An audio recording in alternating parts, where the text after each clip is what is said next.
Hermanos, muy buenas noches. Vamos a dar inicio a nuestra reunión del día de hoy en la que vamos a leer y estudiar la carta de Pablo a los filipenses. Vamos a ver quiénes eran los filipenses y qué dice Pablo. Les adelanto simplemente dos ideas. Uno, es una carta muy corta, solo tiene 4 capítulos, pero dos, es una de las cartas de mayor profundidad, cuando Pablo está con el corazón en la mano. Es extraordinario. Y espero que la disfrutemos. Pero antes de entrar a la carta misma, vamos a hacer nuestra oración inicial. Pasar a cargo de nuestra hermana Rita. Buenas noches, hermanos, en el nombre del Padre, del Hijo y del Espíritu Santo. Amén. Bendito seas, Señor, porque quisiste que tu palabra viva y eterna se conservara por escrito en los libros sagrados de tu pueblo, el pueblo de Israel y de la iglesia primitiva. Nosotros los veneramos con espíritu filial, reconociendo en ellos tu voz que sale a nuestro encuentro a fin de revelarnos tus misterios más íntimos. Gracias a tu palabra permanentemente actual y de inagotable riqueza, te conocemos a ti, el único Dios verdadero. Que el Espíritu nos enseñe a interpretar correctamente tu palabra y que haga brotar de nuestro corazón el deseo de meditarla, abriendo nuestra alma para alabarte, darte gracias, implorarte y pedirte perdón. Amén. En el nombre del Padre, del Hijo y del Espíritu Santo. Gracias, Rita. Vamos entonces, hermanos, a comenzar. Carta de Pablo a los filipenses. De repente más de uno de ustedes se sorprende, ¿no? La carta no es tan conocida. No es que se lea en los domingos. No sé si alguna vez se lee una parte, pero no es que la tengamos en la punta de la lengua, ¿no? Ahora, como les decía, es una carta preciosa. Breve, pero preciosa. Miren, en la figura que escogí para compartir esta introducción, está Pablo dictando la carta con un grillete y una cadena. Y es que, como vamos a ver, cuando Pablo escribe o dicta esta carta, está preso. Su vida fue muy difícil, estuvo preso tiempos, fue azotado, en fin. Entonces, esa es una circunstancia en la que Pablo está pasándolas de manera muy dura. Pero vamos a poder compartir cómo, a pesar de la durísima circunstancia que atraviesa, en la carta se habla de, el término que más se usa en esta carta corta es el término alegría. Y el término alegría aparece 15 veces en esta carta a los filipenses. Imagínense, Pablo escribe la carta desde la prisión y habla 15 veces de la alegría.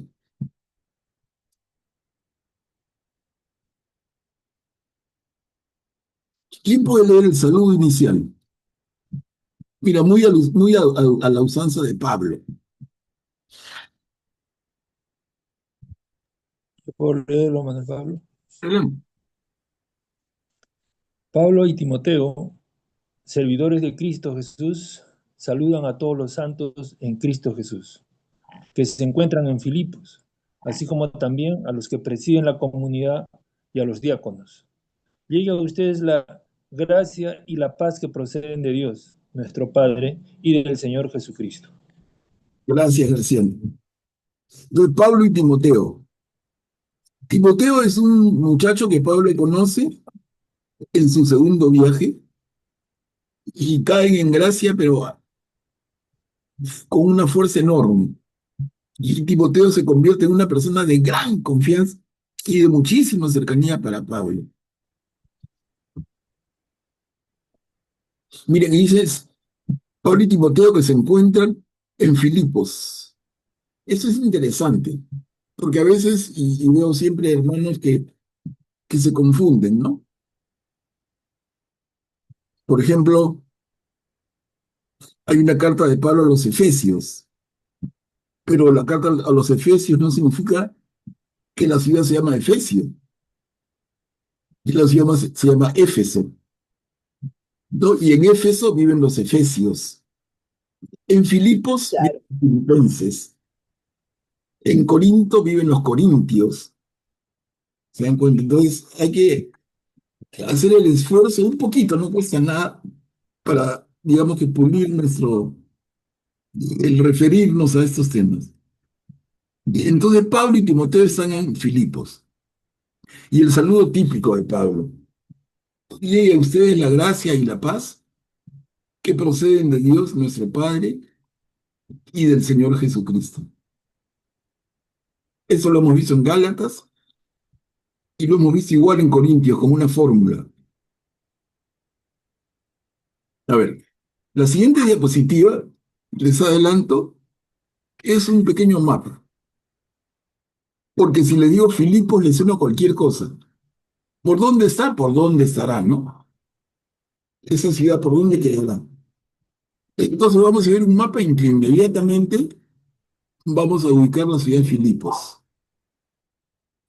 No está muy claro porque le tomé la foto a una Biblia que tengo. Pero igual ayuda. Miren, ahí está el continente y está el mar. Filipos arriba. Tenemos de Filipos para la izquierda Grecia,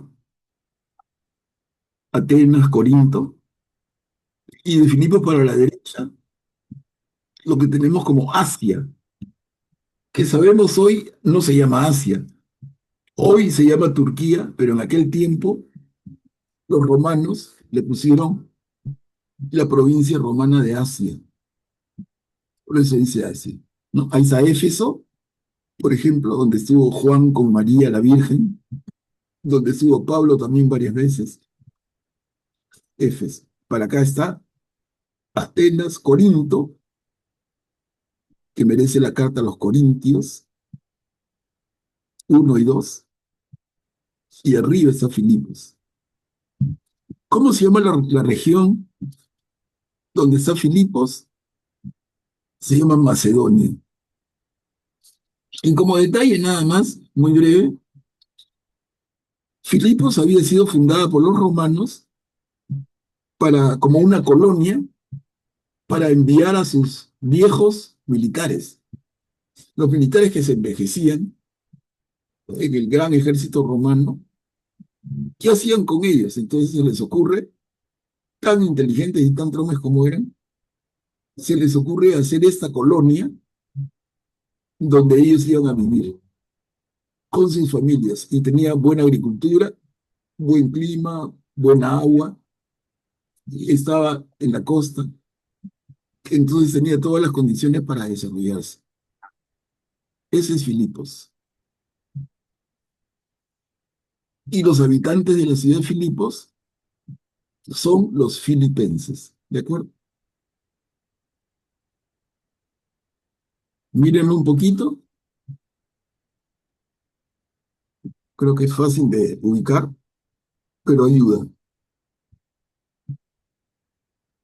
¿Ok? A ver, avanzamos. Acción de gracias y súplica. ¿Quién puede leer esta diapositiva?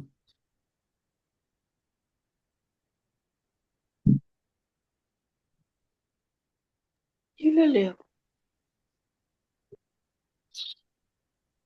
Yo doy gracias a Dios cada vez que los recuerdo. Siempre y en todas mis oraciones pido con alegría por todos ustedes, pensando en la colaboración que prestaron a la difusión del Evangelio desde el comienzo hasta ahora. Estoy firmemente convencido de que aquel que comenzó en ustedes la buena obra, la irá completando hasta el día de Cristo Jesús. Y es justo que tenga estos sentimientos hacia todos ustedes, porque los llevo en mi corazón, ya que ustedes, sea cuando estoy prisionero, sea cuando trabajo en la defensa y en la confirmación del Evangelio, participan de la gracia que he recibido.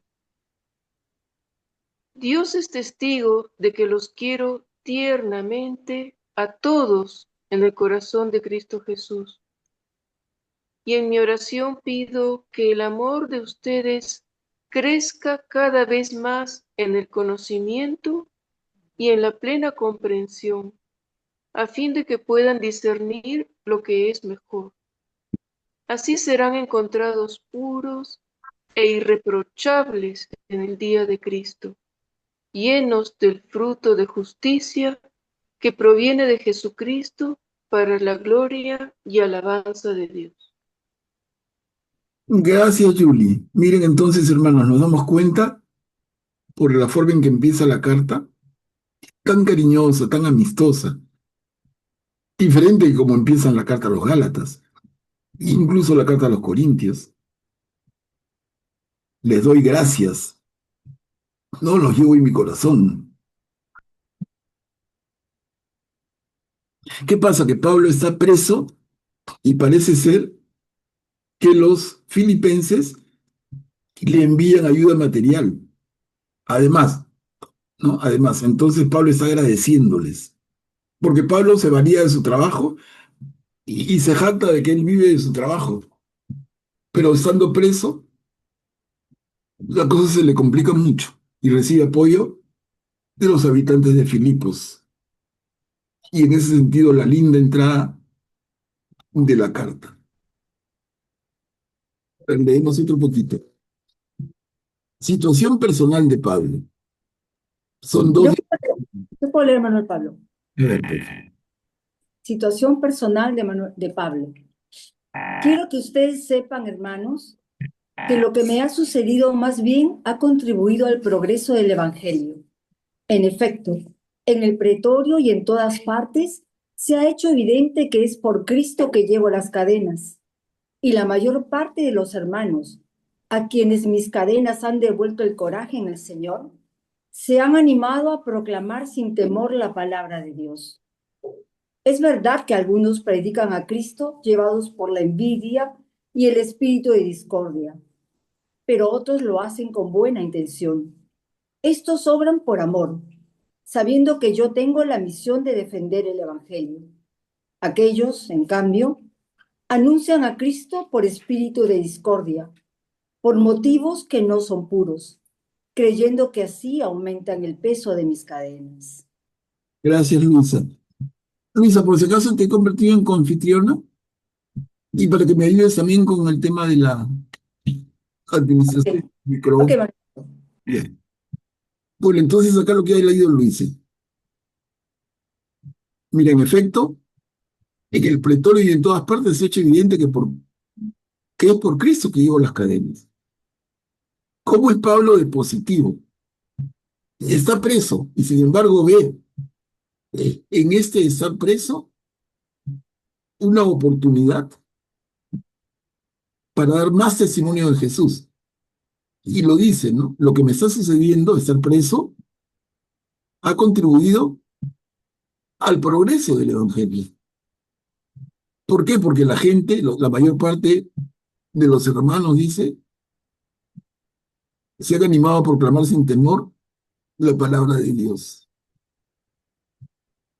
Y luego habla de algunos falsos, ¿no? Que llevados por la envidia, pero aún dice, y vamos a ver, aún ellos ayudan. Aún ellos ayudan en la difusión. Y miren, lo peor que puede pasar por una idea, para un planteamiento, incluso para un político. Pensemos en el Perú y ahorita hay elecciones a puertas en abril del 2026. ¿Qué es lo peor que le puede pasar a alguien? Que no hablen de él. Entonces el político va a preferir que hablen mal antes que no hablen. Y por eso es que el mismo candidato Porky se pone Porky, que es un dibujo animado de un chanchito, pero prefiere que lo chancheen, pero que no lo olviden. Miren cómo es. Y los asesores de marketing que tienen les recomiendan eso. Compadre, que hable. Por eso es que César Acuña, que no es tan bruto como pareciera, ¿no? Pero sus asesores de marketing le dicen sí. Preséntate como el más bruto, que la gente se ría, pero aunque sea riéndose, te van a recordar. Es así. No nos confundamos, ¿no? Entonces, bueno, guardando las distancias y para atrás, Pablo está diciendo un poco lo mismo, claro, y digo, guardando las diferencias, ¿no? El hecho de que Pablo está preso está dando que hablar. Está preso por el Evangelio. Está preso por hablar de Jesús. Y eso le está dando fuerzas a otros a que proclamen el Evangelio. Y hay otros que hablan movidos por la envidia, la discordia, pero igual ayudan, miren. Y uno diría, no entiendo, pero ya les expliqué, ¿no? A ver, Graciano, adelante. Gracias, Manuel Pablo. En la diapositiva anterior se menciona el día de Cristo, si no me equivoco. Y supongo que se refiere a la supuesta venida del Señor, ¿no? Después de que ascendió a los cielos, ellos pensaban que Cristo iba a venir en el corto plazo, ¿no? Y ahí Pablo habla el día de Cristo, en la penúltima línea dice día de Cristo. Y empezando la segunda línea del segundo párrafo, también. Sí, sí, efectivamente se refiere a eso. Es la segunda venida de Jesús, que la veían muy cercana, muy pronta, efectivamente.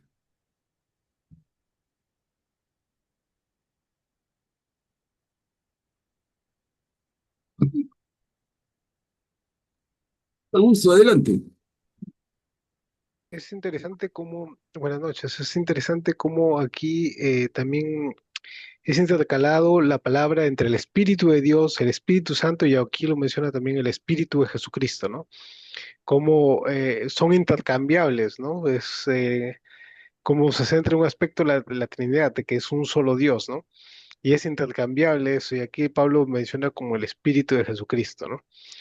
Y en la última parte de del- en la segunda diapositiva, menciona que porque para mí vivir es Cristo y morir es ganancia, ¿no? Como Pablo siempre tiene su mirada puesta en la meta, ¿no? No se distrae, ¿no?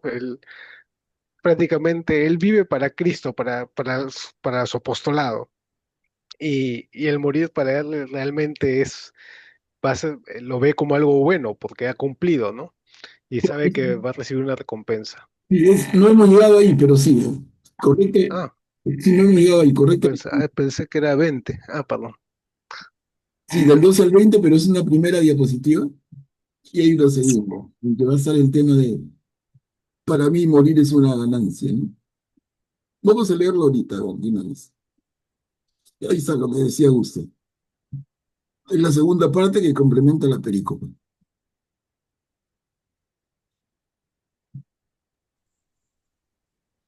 ¿Puedo leer? Claro, Pero ¿qué importa? Después de todo, de una u otra manera, con sinceridad o sin ella, Cristo es anunciado. Y de esto me alegro y me alegraré siempre, porque sé que esto servirá para mi salvación, gracias a las oraciones de ustedes y a la ayuda que me da el Espíritu de Jesucristo. Así lo espero ansiosamente y no seré defraudado. Al contrario, estoy completamente seguro de que ahora, como siempre, sea que viva, sea que muera, Cristo será glorificado en mi cuerpo. claro, gracias, Graciano, y acá está lo que comentaba Augusto, ¿no? Que se había adelantado un poquito, pero acá es el Espíritu de Jesucristo. Y vamos de frente a la siguiente, en que habla de la muerte. La generosidad apostólica de Pablo.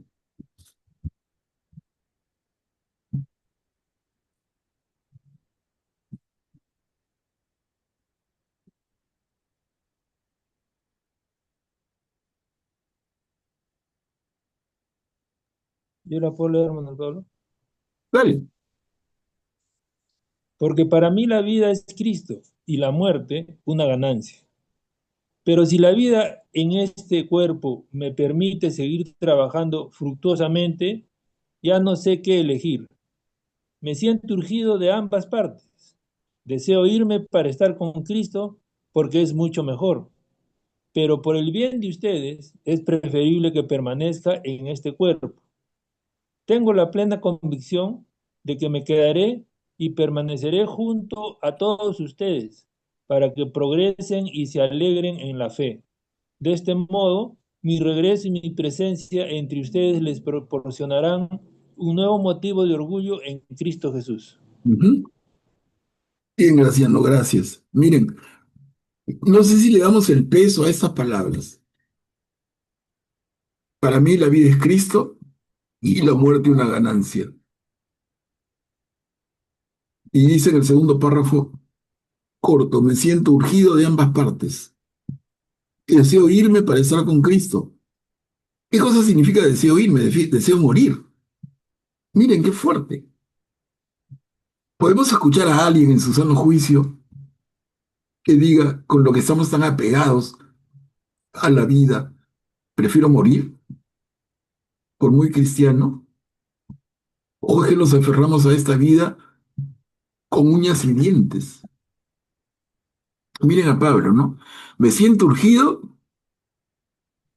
de ambas partes. Por un lado, deseo irme para estar con Cristo porque es mucho mejor, es muchísimo mejor. Pero por el bien de ustedes es preferible que permanezca en este cuerpo. O sea, él tiene la disyuntiva, como que tuviera al frente seguir vivo o morir. Y para él es mucho mejor, es muchísimo mejor morir, porque eso le va a permitir de una vez estar al lado de Cristo, que es el motivo de su vida.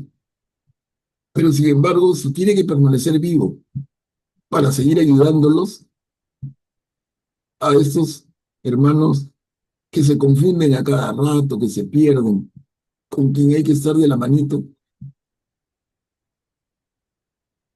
y por eso remata en el tercer párrafo, ¿no?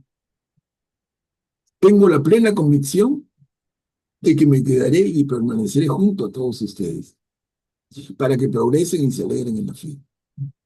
De este modo, mi regreso y mi presencia entre ustedes les proporcionarán un nuevo motivo de orgullo en Cristo Jesús.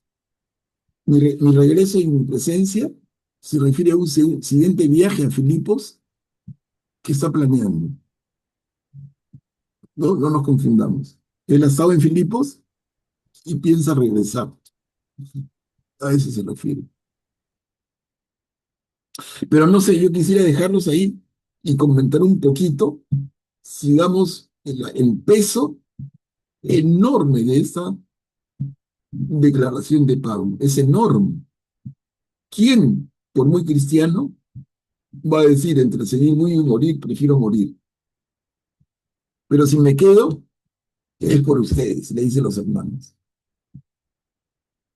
Imagínense la fe gigantesca, la fe verdadera, porque no digamos, un término que es una verdadera fe, una sólida fe que tiene Pablo, que le permite afirmar esto. No es una fe a media agua, es una fe completa, total. Para mí morir es una ganancia. Yo prefiero morir que estar al lado de Jesús. Qué bárbaro, qué bárbaro. A ver, ¿quién dice lo mismo? Y la mejor prueba, no digo de enfrentar la propia muerte, que es un momento muy difícil, pero cuando muere un familiar, ¿no? Uy, tragedia, catástrofe.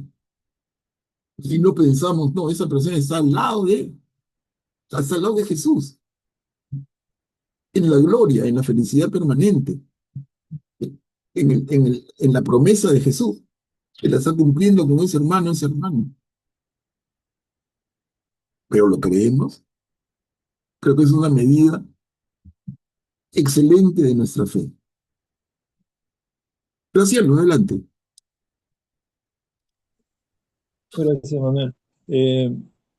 En el segundo párrafo dice que desea irse, ¿no? O sea, morir. Y como que da la impresión de que él tiene la capacidad de morir, ¿no? No sé si, o dejarse capturar por los enemigos y dejar que lo maten, ¿no? Esa sería una interpretación. pero él decide que mejor está quedarse acá para continuar con la evangelización que hacía, ¿no? Entonces, ahora, estas palabras de que la muerte es una ganancia, yo supongo que los sacerdotes la usarán, por ejemplo, cuando una persona está desahuciada, ¿no? Cuando lo único que sigue es que va a morir. Entonces, estas palabras pues caen ahí muy bien, o sea, así cuando uno está bueno, no va a pensar, pues ya me quiero morir, ¿no? Ni va a pensar que después de la muerte está mucho mejor que acá. Pero en ciertas circunstancias, algunas personas les caería bien escuchar estas palabras, como tú dices, pues son de mucha fe, ¿no? Y nosotros como buenos cristianos nunca deberíamos olvidarlas, deberíamos tenerlas más bien presentes siempre, ¿no? Gracias. Claro, claro, Graciano, porque eso le da el sentido auténticamente cristiano a nuestro paso de este mundo al otro. Para mí la muerte es una ganancia. Y yo pregunto, ¿quién más puede decirlo aparte de Pablo? ¿Alguno de los presentes? Se han persignado 3 veces. Dios mío, aleja eso, ¿no? Augusto, adelante. Digamos que son palabras que debe interpelar a cada uno de nosotros, ¿no? Porque la muerte es verdaderamente una ganancia, ¿no? Para una persona que está cercana a Cristo, ¿no? O sea, una persona que se ha avanzado, ha perseverado en el proceso de compasión, que ha colaborado con la gracia de Cristo, se ha santificado, claro, para él la muerte es una ganancia, porque está tan cercana, está ahí nomás con Dios. Pero para un pecador como nosotros, si nos llega la muerte en este momento, estamos dudando de cómo nos iría, ¿no? Entonces, por eso Dios nos da todo este tiempo para avanzar en nuestro proceso de conversión, para llegarle en algún momento, ojalá, quizás no como Pablo, pero cercano, ¿no? Tratar de poner nuestra meta alta, ¿no? Para llegarle a decir en algún momento, cuando muramos, cuando nos toque el momento, y la muerte es realmente una ganancia porque voy a estar con Cristo, ¿no? Pero eso es parte de un proceso, ¿no? De acuerdo, Augusto. Totalmente de acuerdo con lo que dices. Y en relación a lo que comentó Graciano, no es que Pablo pueda elegir decir sigo vivo o me muero. No, pero él es bien concreto, ¿no? Él está viviendo una penuria, está preso, y por eso conjetura esto. Si muero o sigo vivo, es una o la otra. Morir o seguir vivo. Si muero, para mí es muchísimo mejor. Si sigo vivo, es por ustedes. Clarísimo mensaje. Julia, adelante.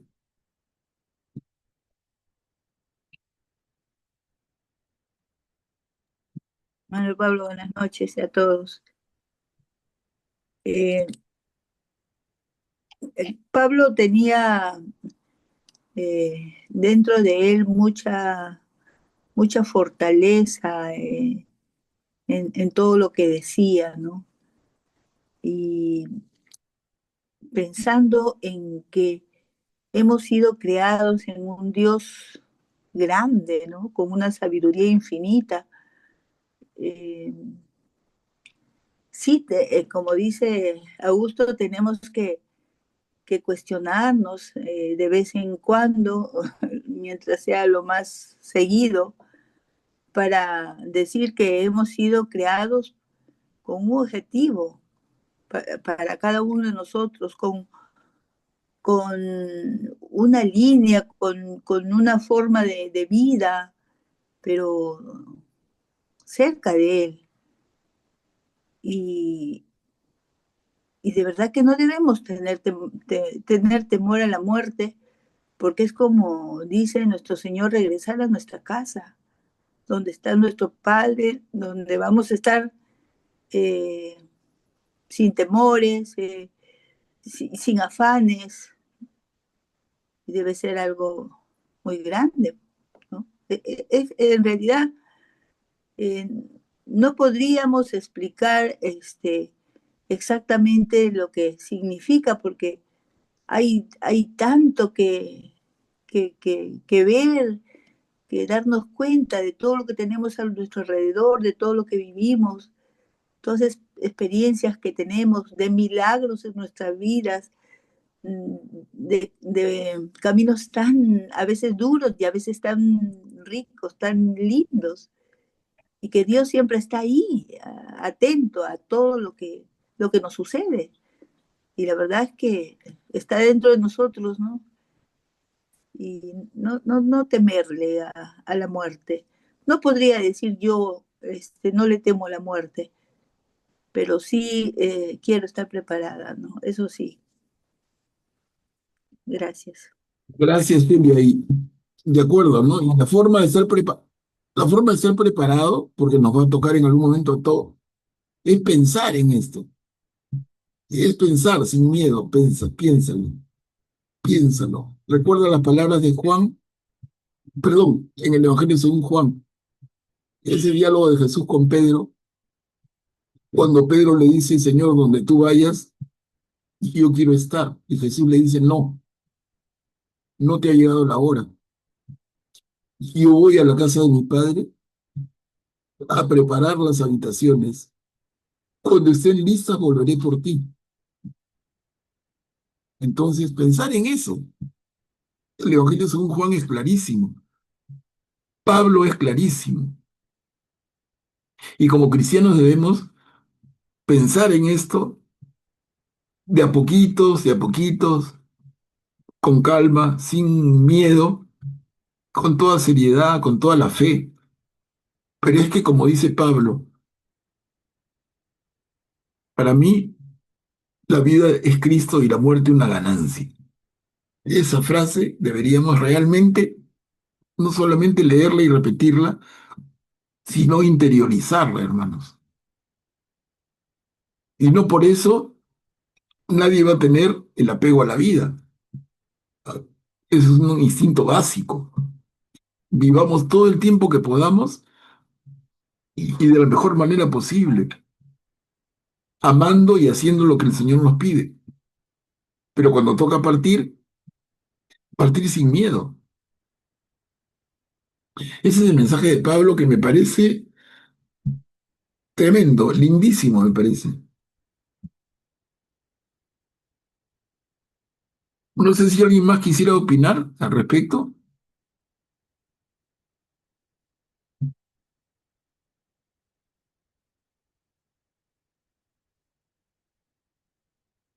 Yo, buenas noches. Karin, adelante. Sí, pienso que muy aparte de nuestra disposición personal para afrontar la muerte, estemos o no o listos, creo que también una razón importante como para esperar retrasarla, se podría decir, es por las personas que son nuestro entorno familiar, ¿no? Que estamos sintiendo que se están quedando todavía inmaduros, no actos para defenderse de este mundo que cada vez se vuelve más y más agresivo, ¿no? O sea, eh, antes salir a la calle hace 20, 30 años y jugar en la calle era seguro. Y los padres estaban en las calles confiados, los chicos estaban bien y estaban bien. Ahora decirle a los padres, bueno, para empezar que no salen a jugar tampoco los chicos, pero si trajéramos a los chicos nuevamente a jugar en esta época, los padres estarían con totalmente asustados todo el tiempo de cuántos peligros hay en la calle, ¿no? No quisieran dejarlos solo por eso, ¿no? Entonces también creo que el hecho de la muerte personal en sí misma no es de repente el miedo, sino cómo estás dejando a tus hijos, si es que los tienes, a tus nietos o tu familia nuclear, se podría decir, ¿no? ¿Qué va a ser de ellos si están mal orientados, mal encaminados, si todavía les falta un poquito? Y tú quisieras ver que ya estén listos para que vayan en gracia, ¿no? Creo que ese también podría ser un temor, a que la muerte todavía no llegue porque tus seres queridos todavía no están listos. De repente tú sí, pero tus seres queridos todavía, ¿no? Ujú. Vale, Karim, excelente. Excelente, y es un tema de responsabilidad. No es una decisión egoísta, es una decisión responsable en la línea que planteas. Me parece muy válida la reflexión. Creo que todos estamos de acuerdo. Manuel Pablo, hay un poema que seguramente todos conocemos que es de Santa Teresa de Jesús, en el que ella dice, muero porque no muero. O sea, es como contradictorio porque muero porque no he muerto, porque ella quiere morir. Ella, igual que Pablo, quiere morir para estar cerca a Jesús. Entonces, muero porque no muero. Es un poco, a veces, una paradoja entender qué es lo que ella quiere decir, pero obviamente ella sí estaba preparada para morir y sabía que iba a ir al Señor y tenía confianza, cosa que, bueno, a muchos, yo primero no estoy tan segura que quiera morirme, la verdad. Ahora, por lo menos, en algún momento, de hecho, tendrá que ser, pero es que será que me falta todavía caminar. Yo quiero que llegue, como dice Augusto, ¿no? Más o menos preparada para encontrarme con el Señor y sin miedo, como dices tú. Claro, claro, y como dice Karim, dejando la casa en orden, ¿no? Si tienes hijos, si tienes familia, tú quieres preocuparte por ellos y de hecho es responsable hacerlo. Vale. Cuchi, adelante, por favor. Muchas gracias. Realmente es impactante cada palabra que nos dice aquí San Pablo. Impactante porque nos toca, nos llega a cada uno. Imposible ser indiferente frente a lo que estamos leyendo. Y se entiende, porque desde la conversión de San Pablo, él siguió, continuó con persecuciones y con todas las cosas que le fueron sucediendo, pero no vaciló. Aún así, con esa espina que él mismo dice, llevaba clavada en su corazón, aunque no se sabe aún qué cosa sería, eh, siguió adelante, siempre hacia adelante, siempre hacia la meta. Él, efectivamente, un amor inmenso, un amor verdadero, un amor realmente que ya quisiéramos llegar a eso por el Evangelio, por anunciar a Cristo, el amor a Dios, el amor a los hermanos. Y claro, y viene la disyuntiva, cansado quizás, ir a disfrutar de la alegría eterna, pero siempre Él a disposición de la voluntad de Dios, es lo más importante. Lo que Dios quiera, cuando Dios quiera, lo hizo hasta el final. Y nosotros que estamos, como bien lo han dicho, en este proceso, estamos muy apegados, es verdad, a la familia, eh, y es muy difícil, aún por, por la fe, por lo que tenemos, pero uno piensa, y mi hijo y mi hija, que estén bien, deseando el bien de todos, por supuesto, pero al final será Dios quien decida cuándo, en qué momento. Lo que nos toca a nosotros es estar preparados, preparados, como bien también lo han dicho, y la preparación es esa. Nos lo dijo Jesús, el amor a Dios, el amor al prójimo. Y en las manos de Dios estamos. Gracias. Gracias, Cuchi. Gracias, muy bien dicho. Julia, adelante, por favor. Manuel Pablo, estaba meditando en una parábola de Lucas 12, del 16 al 20 más o menos, pero la voy a resumir. Dice que un hombre le dijo que había hecho tanta, ¿cómo se dice?, producción de trigo, de cebada, ¿no? Y le dice al Señor, le dice a un amigo que iba a hacer unos almacenes para guardar lo que había cosechado en ese tiempo, ¿no? Y varios años iba a tener. Y el Señor le responde, pero Dios le dijo, qué necio eres, esta misma noche te reclamarán la vida. ¿Para quién será entonces todo lo que has preparado? Así es, el que atesora riquezas para sí y no se enriquece en orden a Dios. Es así, la voluntad de Dios es única y Él ve nuestros corazones.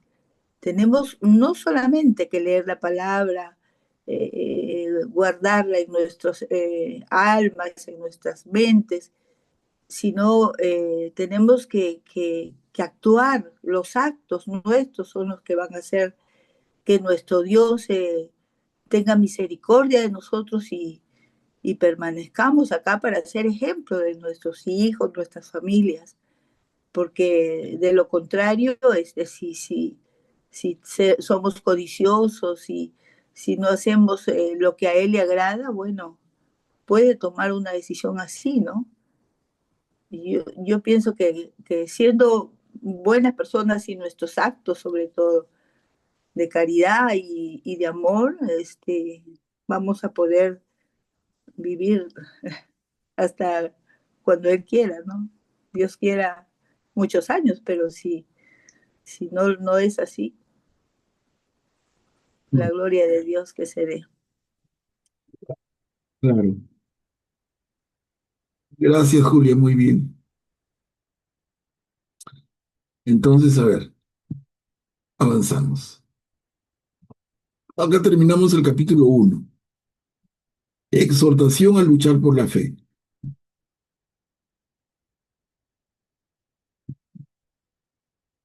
Yo leo.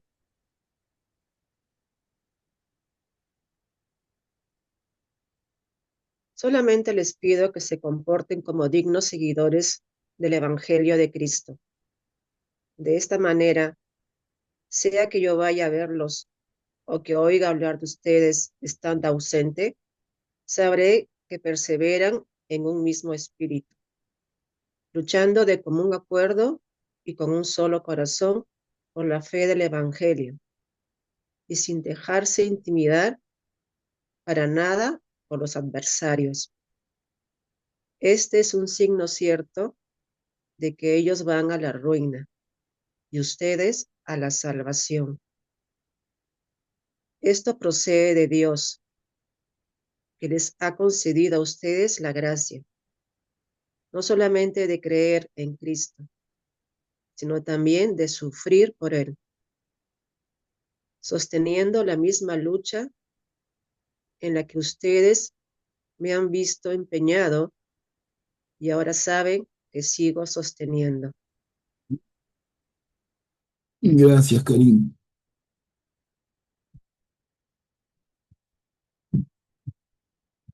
Miren, en la mitad del párrafo que he leído, Karim, de la perícopa, ese es un signo cierto de que ellos van a la ruina y ustedes a la salvación.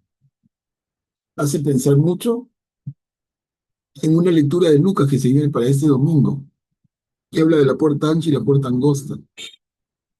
Unos van a la ruina, otros a la salvación. Como dos caminos, como dos puertas. Graciano, adelante. Gracias, Manuel Pablo. Es muy, digamos, anima bastante, ¿no? Cuando dice creer en Cristo, sino, no solo creer en Cristo, sino también sufrir por Él, ¿no? Y en eso, pues hay mucha gente que se pregunta, ¿por qué tanto sufrimiento? ¿Por qué Dios permite tanto sufrimiento en el mundo, ¿no? Desde toda la vida, desde que tenemos memoria de nuestra historia, ahí el sufrimiento está presente. Y aquí Pablo nos da una respuesta, ¿no? Que hay que sufrir por Él. O sea, parte de nuestro proceso de salvación es el sufrimiento también, hay que tomarlo desde ese punto de vista, ¿no? Y como digo, eso anima, porque entonces todo lo que nos pasa no es en vano, ¿no? Es simplemente para nuestra salvación. Claro, Graciano, qué lindo lo que dices. Buscar en Jesús un un propósito. Entonces, hasta tu sufrimiento puede tener un propósito. Esa es una mirada muy cristiana también.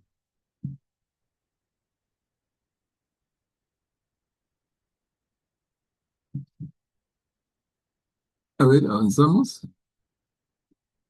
Entramos al capítulo 2. Este capítulo 2 yo le digo paren las antenitas de vinil. Es una maravilla. Lo que se viene inmediatamente en la siguiente diapositiva es una maravilla. Entonces estemos atentos. La unidad en el amor.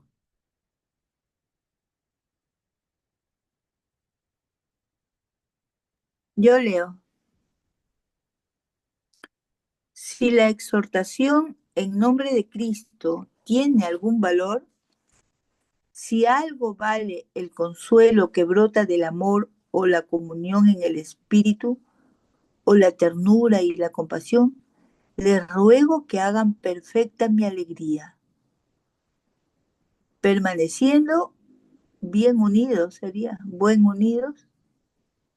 permaneciendo bien unidos, tengan un mismo amor, un mismo corazón, un mismo pensamiento.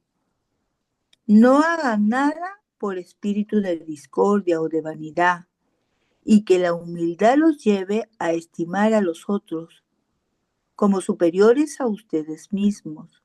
Que cada uno busque no solamente su propio interés, sino también el de los demás. Ujú. Gracias, Julio. Entonces, que cada uno busque no solamente su propio interés, sino también el de los demás. Buscar el interés de los demás. Ahí está el amor, que es el mandamiento que Jesús nos deja. Eso es actuar de manera todo lo contrario del egoísmo. No es pensar solo en mí, ni siquiera primero en mí, pensar en los demás. Y entramos a la siguiente perícopa que es central. Es una belleza total. Miren, la humillación y glorificación de Cristo. ¿Quién puede leer?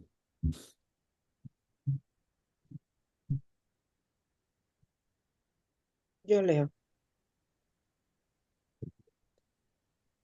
Tengan los mismos sentimientos de Cristo Jesús. Él, que era de condición divina, no consideró esta igualdad con Dios como algo que debía guardar celosamente. Al contrario, se anonadó a sí mismo, tomando la condición de servidor y haciéndose semejante a los hombres, y presentándose con aspecto humano, se humilló hasta aceptar por obediencia la muerte, y muerte de cruz. Por eso, Dios lo exaltó y le dio el nombre que está sobre todo nombre, para que al nombre de Jesús se doble toda rodilla en el cielo, en la tierra y en los abismos, y toda lengua proclame para gloria de Dios Padre, Jesucristo es el Señor. Gracias, Karina. Jesucristo es el Señor. Jesucristo es Dios. Miren esta maravilla. Tengan los mismos sentimientos de Cristo Jesús. Él, que era de condición divina, no consideró esa igualdad con Dios como algo que debía guardar celosamente. Al contrario, se anonadó a sí mismo, tomando la condición de servidor y haciéndose semejante a los hombres.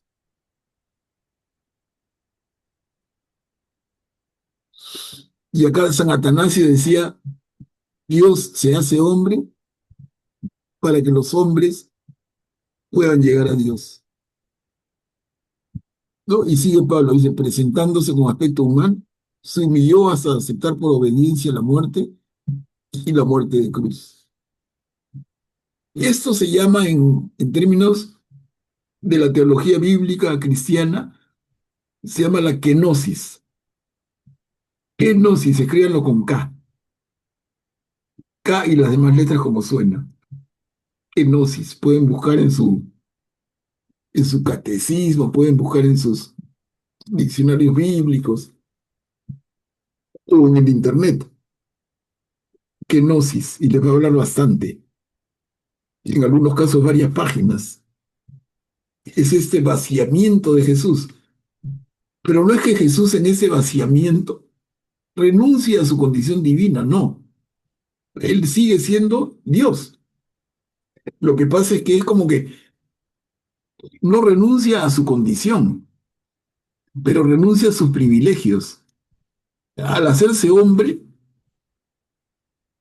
¿no? Él se abaja para ser uno más, y entonces, si no, sería pues un superhombre. Disparan una bala y él estira la mano y detiene la bala. Y lo van a capturar, él estira los brazos y tumba a todos los rivales. Pero Jesús renuncia a ese poder infinito. Y en ese sentido que está diciendo acá, se anonada, toma la condición de servidor, se hace semejante a los hombres. Presentándose como aspecto humano, se humilló hasta aceptarla por obediencia a la muerte. Y la muerte, y la muerte más atroz, más indigna, la muerte en cruz. Repito, eso se llama kenosis con K. Esto fue considerado por muchos y por mucho tiempo, incluso como un himno. De esto no hay diríamos, no hay un acuerdo total, unánime. No hay un acuerdo unánime, pero es bellísimo, de los textos más lindos, los textos más profundos que podemos encontrar en toda la Biblia. Y termina diciendo, por eso Dios lo exaltó y le dio el nombre que está sobre todo nombre, para que el nombre de Jesús se doble toda rodilla en el cielo, en la tierra y en los abismos, y toda lengua proclame para gloria de Dios Padre, Jesucristo es el Señor. ¿De quién se puede hablar así sino de Dios? ¿Ante quién se dobla toda rodilla?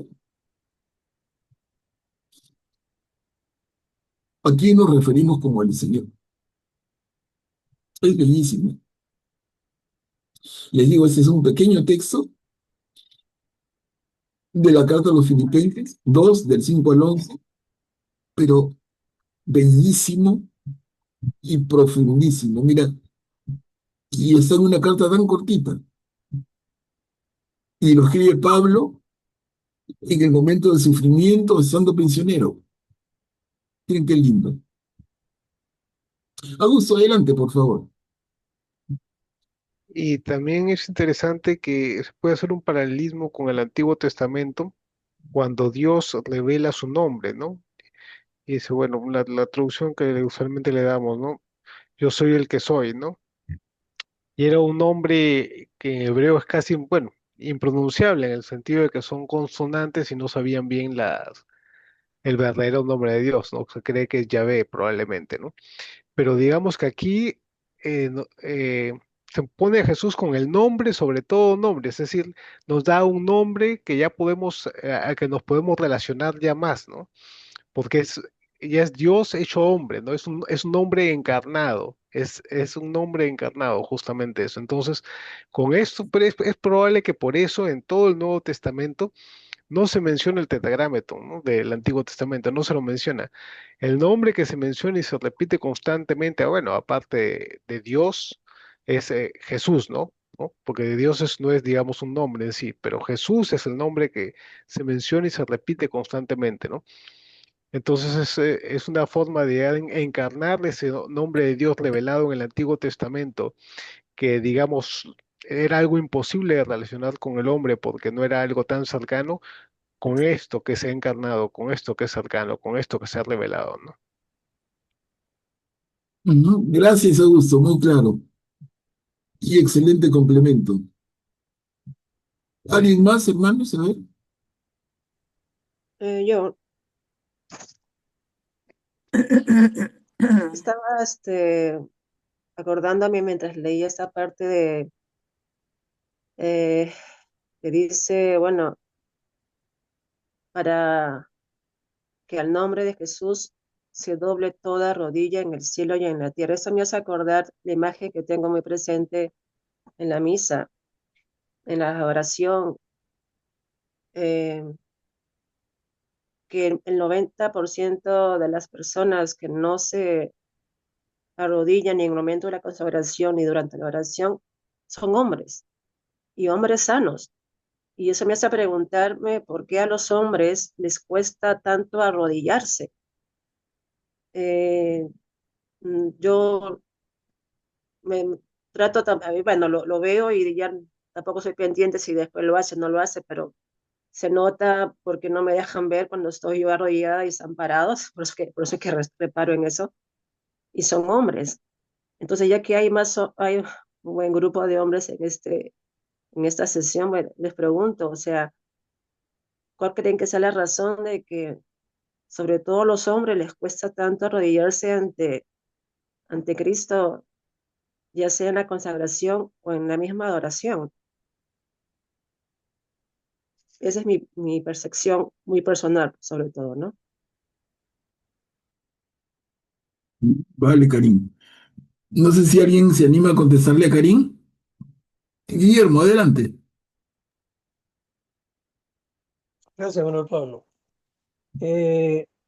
Yo quisiera contestarle a Karin que en realidad la mayor parte de los que están parados lo hacen por ignorancia, porque no conocen cuáles son las partes de la misa, cuáles se debe permanecer de pie, cuál es sentado y cuál es arrodillado.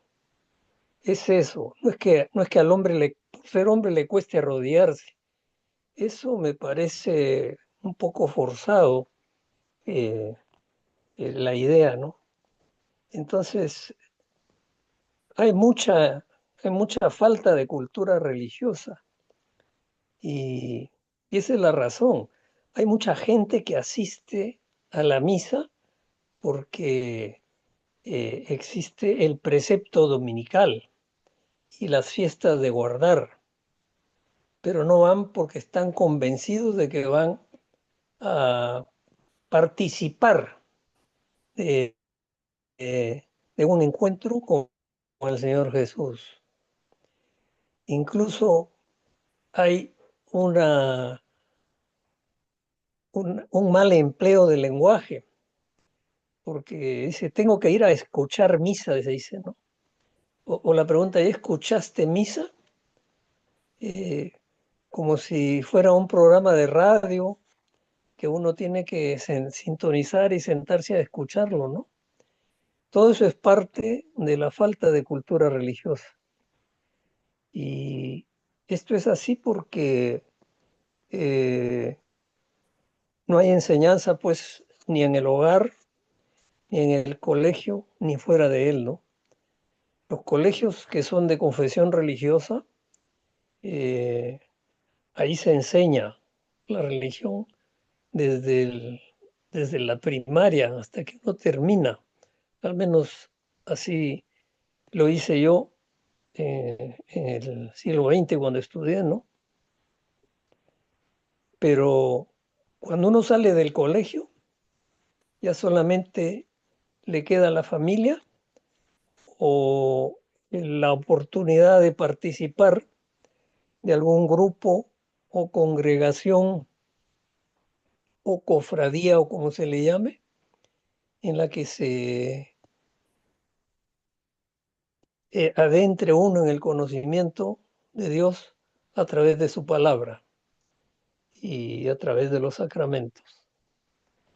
Entonces reitero, ¿no? No es que nos cueste trabajo a los hombres. La mayor parte de los que no se arrodillan lo hacen simplemente por ignorancia. Habrá algunos que tienen imposibilidad física de hacerlo, pero en algunas parroquias el celebrante indica de rodillas o de pie, entonces ayuda un poco a aprender en qué parte de la misa tiene que estar uno en una posición o en otra. Gracias, hermano. Gracias, Bueno, Guillermo. permíteme hacerte una réplica, Guillermo, porque en esas situaciones en las que te he mencionado, y como tú al final también has aclarado, el padre lo dice, póngase de rodillas, e igual se quedan de pie. En la oración, el padre está recitando la oración que siempre hace, que es muy emotiva, y encima con incienso y a luz oscura y todo eso, es muy hermoso. Y acá dice, acá tu pueblo viene a adorarte y a glorificarte de rodillas, ¿no? Lo dice, ¿no? Y hay gente parada. El Padre lo está diciendo en ese momento. Tu pueblo viene a adorarte, a glorificarte en esta hora, bla, bla, bla. Y la gente, y me doy cuenta porque me llegan a tapar y todo, y son hombres y se les ve sanos porque después están normal. O sea, a eso me refiero porque lo he observado primero. Y obviamente descarto a aquellos que obviamente no pueden hacerlo, pero no es por ignorancia, porque el Padre en ese momento lo está diciendo y aún así no lo hace.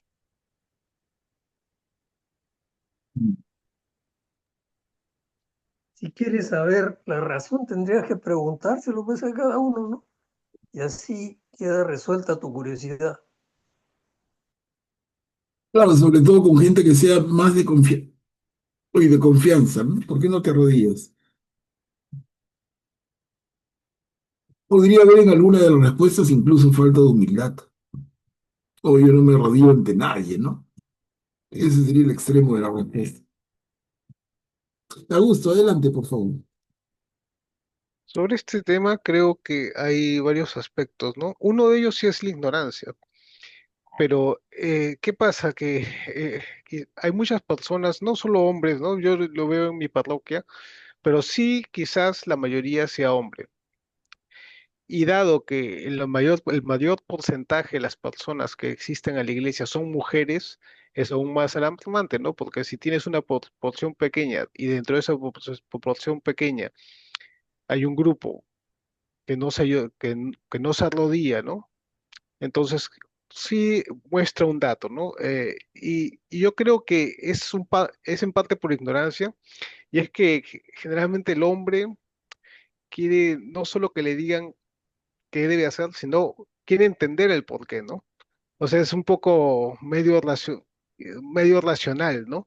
Así funciona la mente, ¿no? Entonces, yo creo que ese es un trabajo que debe hacer la iglesia de explicar la importancia, es parte de la cultura religiosa, como dice Guillermo, la importancia de la acción del cuerpo en la oración y en la adoración, ¿no? El cuerpo mismo tiene que participar, no es solo de palabra o de mente, es muy importante también el cuerpo que participe, ¿no? Y eso viene desde del Antiguo Testamento, ¿no? Los judíos siempre participan, ¿no? Por medio con su cuerpo de la oración, ¿no? Incluso es un balanceo, ¿no? Y bueno, y eso quizás tiene que ser explicado, ¿no? La importancia de rodearse, ¿qué significa rodearse? ¿Qué quieres decir con eso? Lo que estás mostrando, no solo ante los demás, sino sobre todo ante Dios, ¿no? Que te arrodillas ante Él y solo ante Él te debes arrodillar, ¿no? De esa forma, ¿no? Con las dos rodillas, ¿no? Bueno, yo creo que es cultura religiosa que tiene que explicarse para que sea comprendida, y una vez comprendida, yo creo que sí, es de aquellos que se quedan parados, la mayoría de ellos, si se les explica bien, se arrodillaría. Quizás alguno quedará por ahí que tenga una idea media chueca, ¿no? Y que cree, o que sea una persona muy soberbia y que diga que no, ni aún así yo me arrodillo. Quizás, pero yo creo que es un tema de que no se ha explicado adecuadamente, y ahora, con tanta tecnología, con tanta información, las personas y ahora hasta los niños, hasta los muchachos requieren una explicación más profunda de las cosas. Ya no puede ser una explicación superficial o es así porque sí, no, sino tiene que ser una explicación más profunda de las cosas.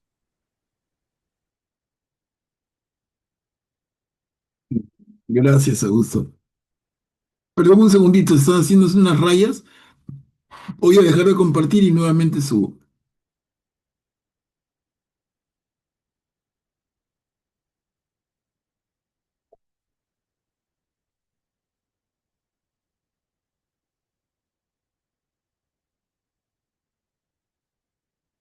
A ver, un segundito, comparto.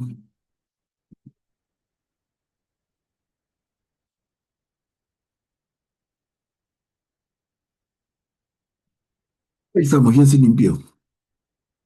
Se habían hecho un montón de rayas. Atilio, adelante, por favor. Bueno, yo quería agregar de que me parece a mí, desde todo lo que he visto, ese ejemplo, ¿no? Hoy los adultos de los padres no aprendimos, o de los padres aprendimos. Si vemos a papá, mamá que lo hacen, nosotros lo hacemos, ¿no? Y les preguntamos por qué. Entonces yo diría, por esa falta de enseñanza de casa y también soberbia, ¿no? Cada día nos creemos los hombres, sobre todo, más independientes, más autosuficientes, como dijiste tú, falta de humildad. Creemos que lo sabemos todo y que no necesitamos a Dios, inclusive yendo a misa, ¿no? Yendo a misa, ¿no? Entonces, creo que más que nada es falta de enseñanza y soberbia. Gracias, Atilio. Pero un poquito, miren, antes de pasar la diapositiva, recuperar su espíritu. Miren qué lindo texto. Eso hay que tenerlo.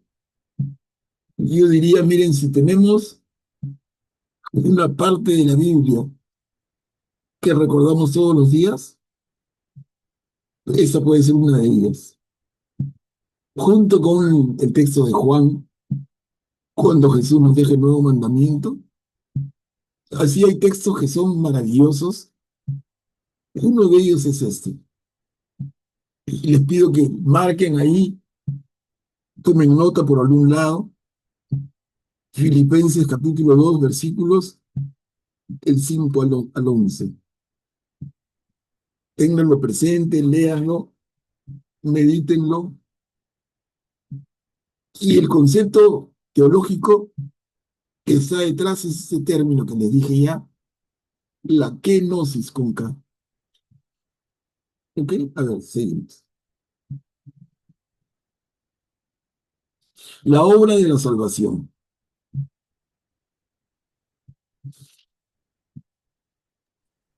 Yo leo a Manuel Pablo, la obra de la salvación.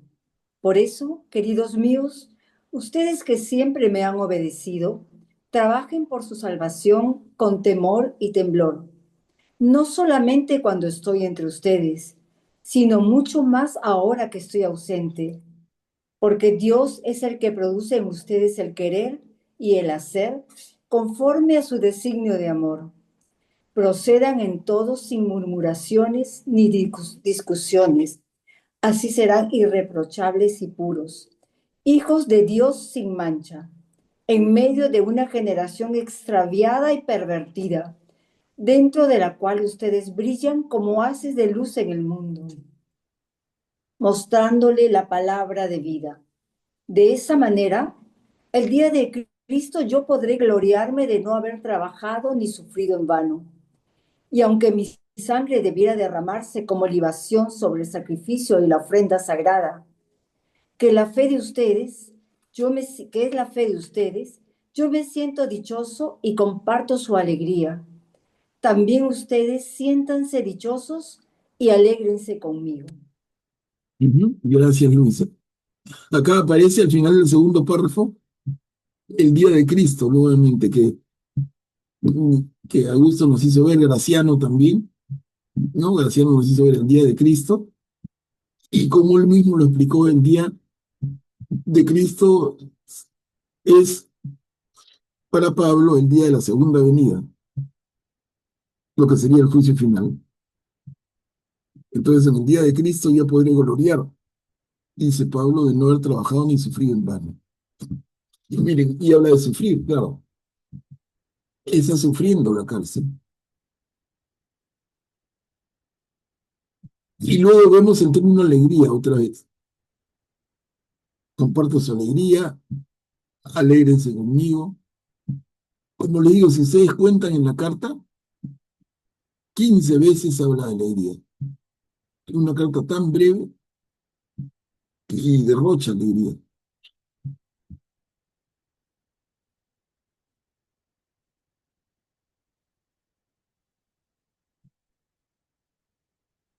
A ver, avanzamos. Augusto, adelante. Solo un pequeño comentario de esto. Si bien aquí dice que debemos trabajar, ¿no? Con temor y temblor, ¿no? Pero también nos dice que Dios es el que produce en nosotros el querer y el hacer conforme a su designio de amor, ¿no? Entonces, es decir, es por medio de la gracia de Dios, ¿no? Que podemos lograr eh, ese acercamiento con Él, ¿no? Digamos, si fuera por nosotros, como diría el Señor Jesucristo en el Evangelio, eh, para los hombres es imposible, ¿no? Pero para Dios todo es posible. Cuando le decían, entonces, ¿quién se podrá salvar? Le decían los discípulos.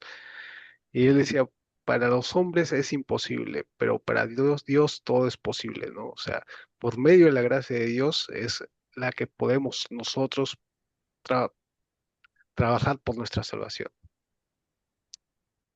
Ujú. Gracias, Augusto. Julia, adelante.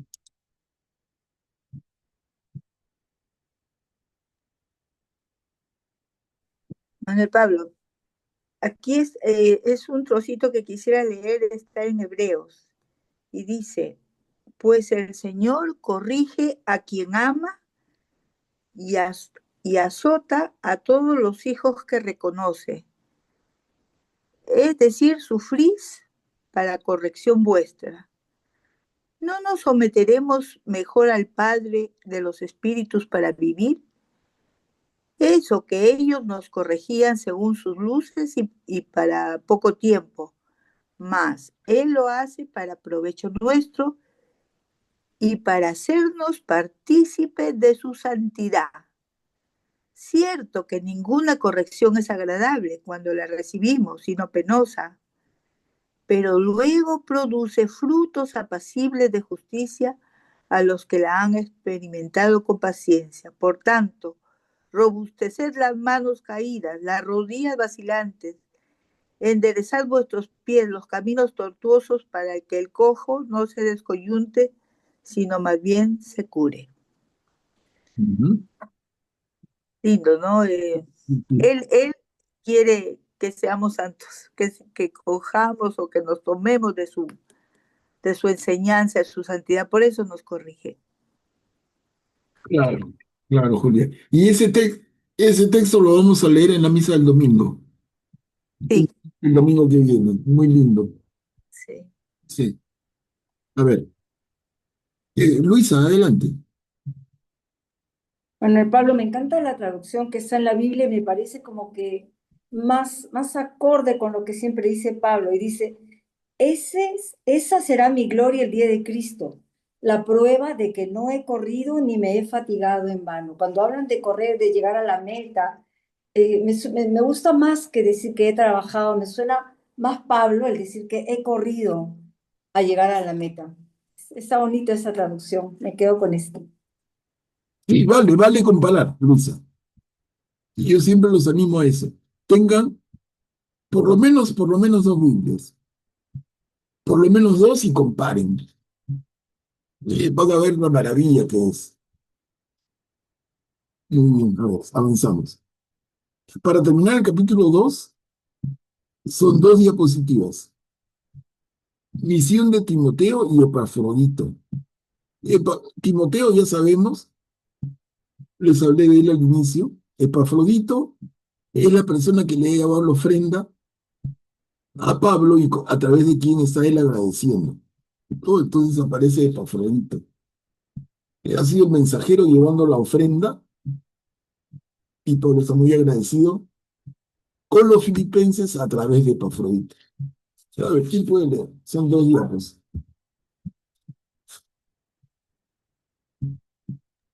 Yo puedo leer, Manuel Pablo. Dale, Graciano, gracias.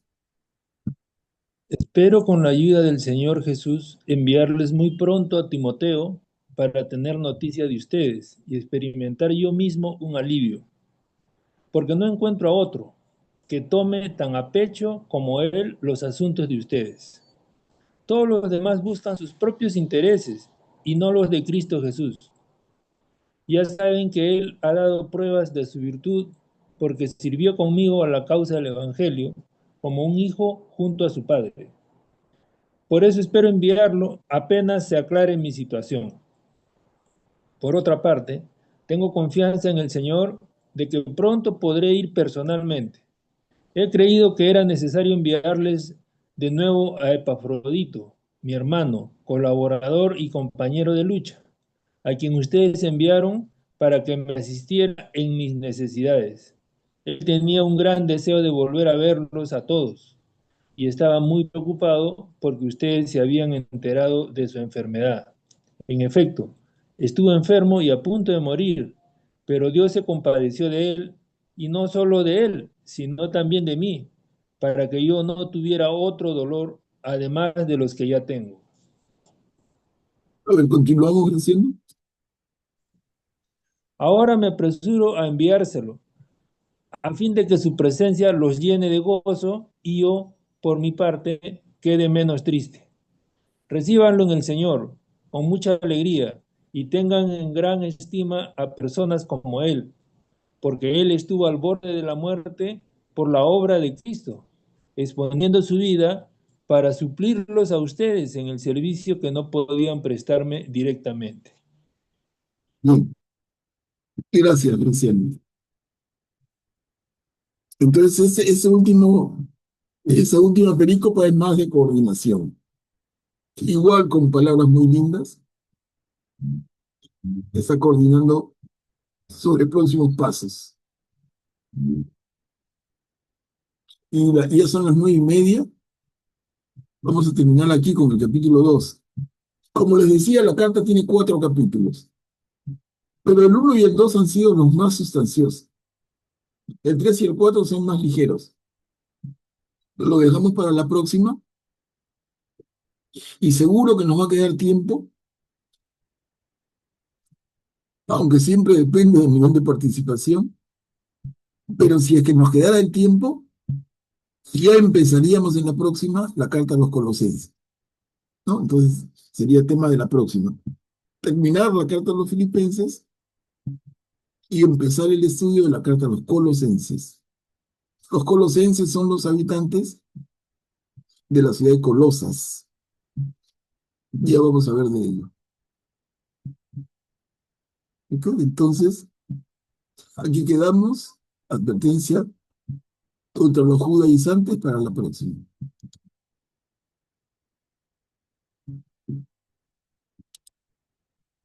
Hermanos, ¿algún comentario, alguna reflexión final?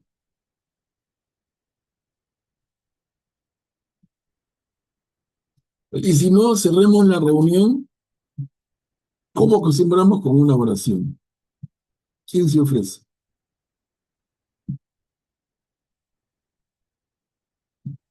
¿Yo la puedo hacer, Manuel Pablo? Sí, Julia, claro, gracias. En el nombre del Padre, del Hijo, del Espíritu Santo. Amén. Señor, esta noche queremos agradecerte